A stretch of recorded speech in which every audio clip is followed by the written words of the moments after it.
Welcome back mga ropa, kwentuhan muna tayo. Pag-usapan natin kung paano pinaiyak ni Justin Brownlee ang naggagandahang mga chicks na nakasuporta sa Saudi Arabia. Grabe ka Justin Noypi, ang gaganda niyan pero pinaiyak mo lang dahil sa tirang ginawa mo sa may 3-point area na siyang nagpatalo sa kupunan ng Saudi Arabia. Bukod sa mga chicks na pinaiyak ni Justin Brownlee mga ropa, ang lahat ng mga Arabo, lahat ng mga taga Saudi Arabia na nanonood ng live dito sa may home court ng Saudi Arabia mga ropa ay nalumbay sa ginawang tirada ni Justin Brownlee. Samantala naman mga ropa, syempre automatic kahit saang arena sa buong mundo ay present ang mga Filipino fans, kung kaya't sila naman ang nagsaya dito mga ropa. Kung nalungkot ang mga nagagandahang chicks at nagagandahang babae na nakasuporta sa Saudi Arabia, kabaliktara naman mga ropa, ang nagagandahang mga Pinoy fans naman ay tuwang-tuwa sa ginawa ni Justin Brownlee. Si Junmar Pardo din mga ropa, hindi napigilan ang kanyang emosyon. Talagang tuwang-tuwa si JMF sa nangyari ng game na to sa Gilas, Pilipinas. Si Coach Tim Cone din mga ropa, nanlulumo na dito pero sa pagkakataon na na-shoot ni Justin Brownlee yung 3-pointer,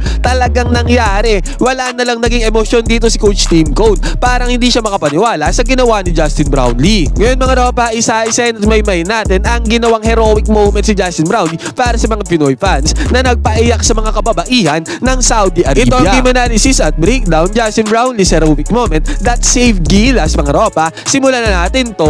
Okay game. Ngayon mga ropa, dito tayo pumunta sa may crunch time. Under 5 minutes sa 4th quarter, crunch time na ang tawag doon mga ropa. At dito sa crunch time na to mga ropa, 69-67 ang score. Lumamang na ng 2 puntos dito ang kupunan ng Saudi Arabia na kung saan mga ropa, halos buong game ay lamang ang kupunan ng Gilas Pilipinas, pero dito pa sa crunch time, nakuha ng kupunan ng Saudi Arabia ang kalamangan. Kaya talagang nanlamot ang mga nanonood ng live kaninang madaling araw. At kung mapapansin natin mga ropa, binibigyan ng Saudi Arabia ng espasyo si AJ Edu dito sa may 3-point area sa may long range bomb. Hindi talaga nila binabantayan si AJ Edu sa may 3-point area. Dito sa possession na to mga ropa, hindi naman nagsisidya ng kupunan ng Saudi Arabia dahil nagmintes sa tirada dito ni AJ Edu sa may 3-point area. Pero doon sa may overtime mga ropa na kung saan nakascore ng isang 3-pointer si AJ Edu, napapakita natin maya-maya, ay talagang nagsisi sila na hindi nila binantayan si AJ Edu sa may 3-point line. At ang nangyari pa dito mga ropa, crunch time na to bawat puntos ng dalawang kupunan ay sobrang importante na dito sa may crunch time. Nag-penetrate dito ang kupunan ng Saudi Arabia. Nag-react agad yan ng zone defense sa kupunan ng Gilas Pilipinas mga ropa.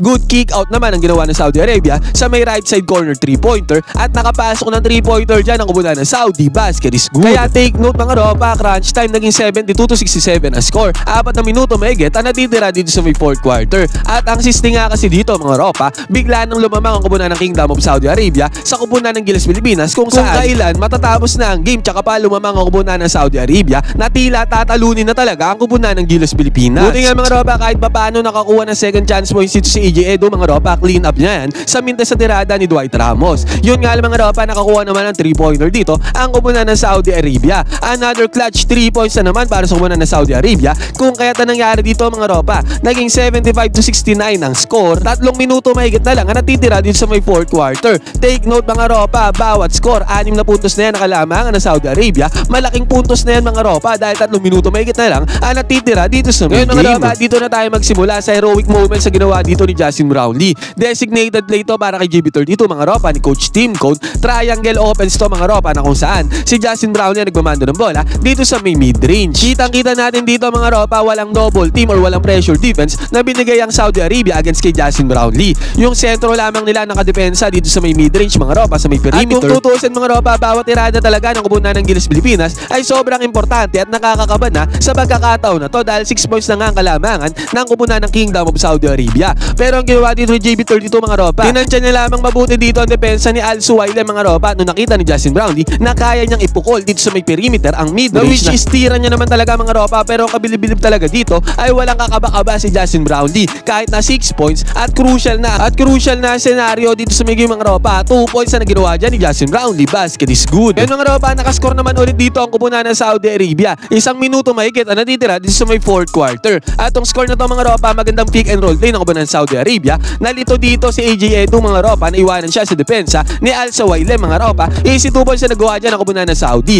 Kaya take note mga ropa, 77-71 ang score. Is still 6 points pa rin ang kalamangan ng Saudi Arabia pagpasok ng 1 minuto mahigit ang natitira dito sa game. Malaking puntos pa rin yan mga ropa kung tutuusin talaga, dahil pag 1 minuto mahigit na natitira sa may game, inuubos na talaga ng lamang na kupunan na which is sa Saudi Arabia ang oras. Kaya crucial moment na to mga ropa, malaking kalamangan ng 6 points sa 1 minuto mahigit ang natitira sa may game. Ngayon mga ropa, pumasok Pumasok na naman si Justin Brownlee sa eksena mga ropa, na foul siya dito sa may ibabaw. Wala nang fouls to give dyan ang koponan ng Saudi Arabia. Nag-free throw dyan si Justin Brownlee mga ropa, pasok ang unang free throw. At ang pangalawang free throw ay nagbintes para kay Justin Brownlee, pero luckily mga ropa, napunta sa koponan ng Gilas Pilipinas ang bola. At sa kamay ulit ni Justin Brownlee, bumagsak ang bola dito mga ropa, nagkaroon ng second chance points si Justin Brownlee. Another mid-range shot na naman ang kanyang pinakawalan dito mga ropa. Hindi magmintes si Justin Brownlee dito sa huling minuto ng fourth quarter. Kaya nangyari dito mga ropa, naging 77-74 ang score. Kinabahan na ang ilan sa mga fans sa koponan ng Saudi Arabia na nanonood dito sa may arena. Nag-enjoy ka na at nanalo ka pa, piliin ang link na nasa may comment section. Gamitin ang promo code na Johans, piliin ang sports option para makakuha ng 12,000 bonus. Ngayon mga ropa, another crucial possession nga ulit to para sa koponan ng Gilas Pilipinas. 77-74 mga ropa, 30 seconds may kita natitira dito sa may fourth quarter. Kung di sila makascore dito mga ropa, malamang sa malamang matatalo na sila kontra sa koponan ng KSA. Pero buti na lang mga ropa, nag-step up dito si Kevin Gambao. Good penetration mga ropa at good pass din ang ginawa niya papunta kay AJ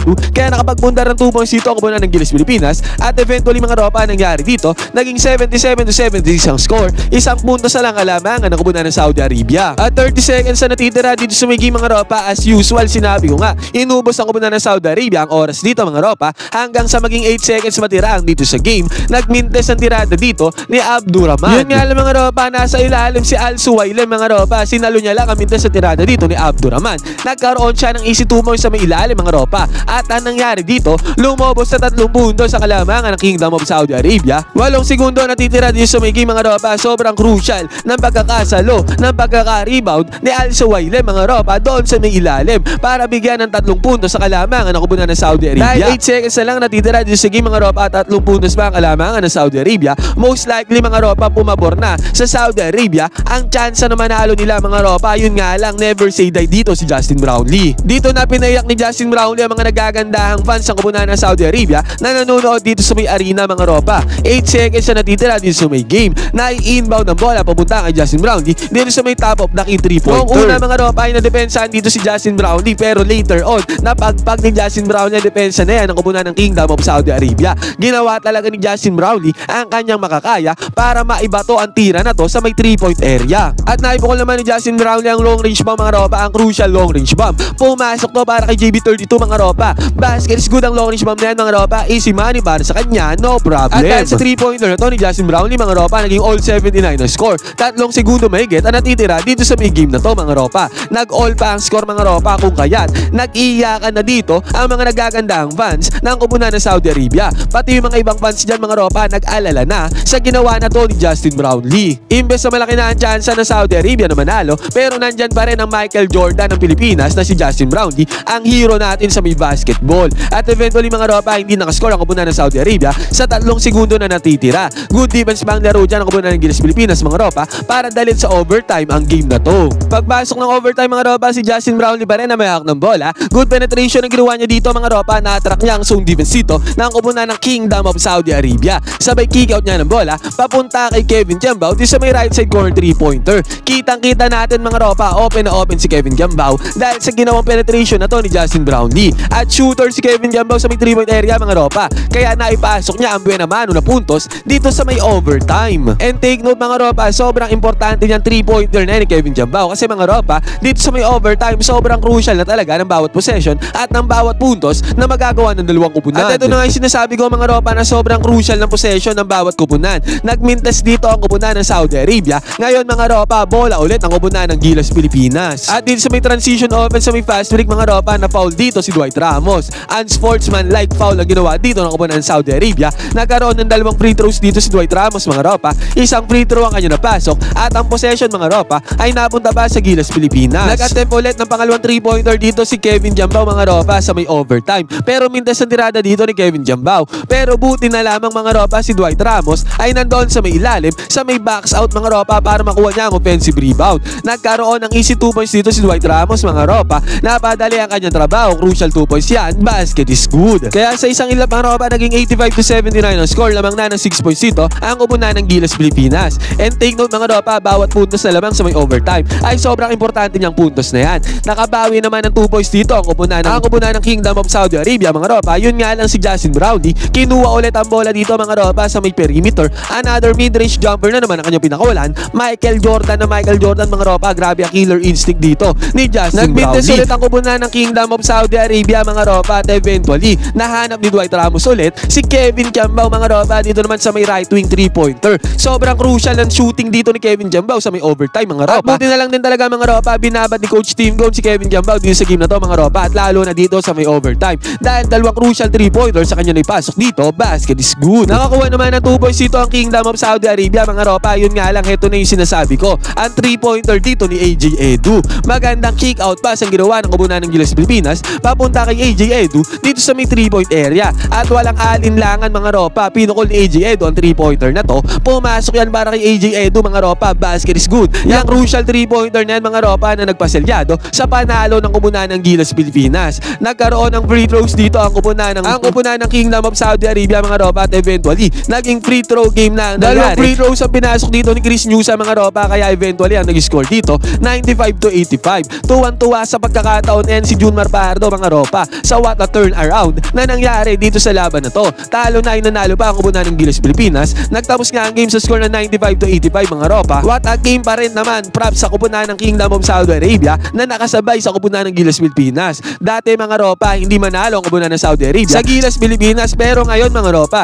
nakikipagsabayan na sila sa atin at binigyan nga tayo ng magandang laban dito sa may FIBA Asia Cup qualifier sa may quarterfinals. Grabe si Justin Brownlee mga ropa, nagpaiyak siya ng mga Giga Babes dito sa may Saudi Arabia. Pinaiyak niya din ang lahat ng mga fans ng Saudi Arabian team na nanonood dito sa may arena mga ropa. At sakit sa part nila mga ropa na home team nila to mga ropa, tinalo sila ni Justin Brownlee harap-harapan. Tuwang-tuwa naman din ang home team natin mga ropa, parang home court din to ng mga Pinoy dahil bandaming Pinoy dito nanonood mga ropa. Ngayon mga ropa, makakaharap natin sa may quarterfinals ay ang back-to-back champion ng FIBA Asia Cup na Australia. Ano masasabi nyo dito sa game na to mga ropa? Nasa game na to ng kubunan ng Saudi Arabia na pinanalo ni Justin Brownlee. At ano din ang inyong prediksyon kung ano sa kubunan naman ng Australia sa papadating na quarterfinals? Pwede kayo mag-comment dyan sa baba ng inyong opinion. Magkwentuhan tayo.